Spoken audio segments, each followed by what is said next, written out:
नहीं। एबर हैरान रह जाता है। यह असंभव है, वह कहता है। यहाँ एक बड़ा रहस्य खुलता है। क्वींसी जो बैंकाई चुराते हैं, उन्हें शिनिगामी की पहचान और स्पिरिचुअल पैटर्न समझना होता है। लेकिन इचिगो आधा शिनिगामी, आधा क्विंसी और आधा हॉलो है। उसकी ऊर्जा किसी एक वर्ग में फिट ही नहीं होती, इसलिए क्वींसी तकनीक उसके ऊपर काम नहीं करती। एबर घबरा जाता है और एपिसोड एक तनावपूर्ण मोड़ पर खत्म होता है। दो नए शिनिगामी अंधेरे से भिड़ते हुए। इचिगो की धमाकेदार एंट्री, हॉलोस का रहस्यमयी तरीके से गायब होना, सोल सोसाइटी में क्विंसी की घुसपैठ, युवाच की भयावह वापसी, ह्यूको मुंडो पर क्वींसी का कब्जा, इचिगो के कमरे में क्वींसी हमला, बैंकाई चोरी करने की नई खतरनाक तकनीक, और इचिगो की ऊर्जा का अनोखा राज। यानी पूरा माहौल अब युद्ध की तरफ बढ़ रहा है। कमरा टूटा पड़ा है, चारों तरफ आध्यात्मिक ऊर्जा गूंज रही है। इचिगो और एबर के बीच की लड़ाई अब पहले से तेज हो चुकी है। एबर बार बार इचिगो को प्रवोक करता है। उसका हर वार गुस्से और निराशा से भरा है, जैसे वह यह मानने को तैयार ही नहीं कि इचिगो की बैंकाई चोरी नहीं हो रही। इचिगो उसे बार बार रोकता है और पूछता है, तुम कौन हो, तुम्हारा लक्ष्य क्या है? लेकिन एबर सीधे सीधे कुछ कहने से इनकार करता है। उसकी आंखों में एक अजीब सी नफरत झलकती है। एक ऐसे हैं। इचिगो को अब ये समझ आता है कि यह सिर्फ एक घुसपैठ नहीं, ये लोग किसी बड़े युद्ध की तैयारी कर रहे हैं। दूसरी तरफ ह्यूको मुंडो में डर का माहौल बढ़ता जा रहा है। क्विंसी सैनिक अरनकारों को पकड़ पकड़ कर घसीट रहे हैं, उन्हें पीट रहे हैं और कई को वहीं मार रहे हैं। अरनकारों की चीखें काली रेत पर गूंज रही हैं। कुछ अरनकार, जैसे लिलिनेट, मिलीनिया और कई छोटे होलो, रो पुकार रहे हैं, लेकिन उनके सामने खड़े क्विंसी जरा भी दया नहीं दिखाते।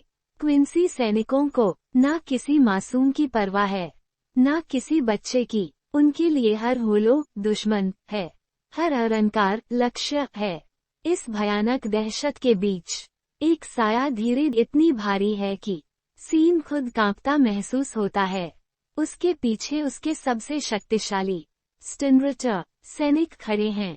युवा अरनकारों को देखकर कहता है, ग्रेटर देन तुम्हारी आजादी भ्रम थी, तुम्हारा शासन सिर्फ एक खेल था।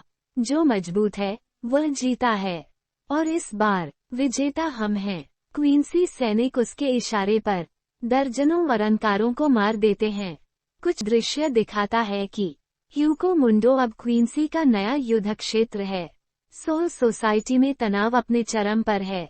अब कैप्टन कमांडर यामामोटो को पूरी तरह पता चल चुका है कि उनके दुश्मन वही हैं जो 1000 साल पहले पराजित हुए थे।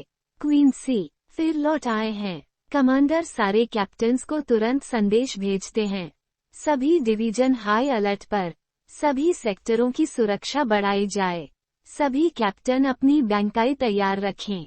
लेकिन किसी को भी यह अंदाजा नहीं कि बैंकाई रखना ही असली खतरा है।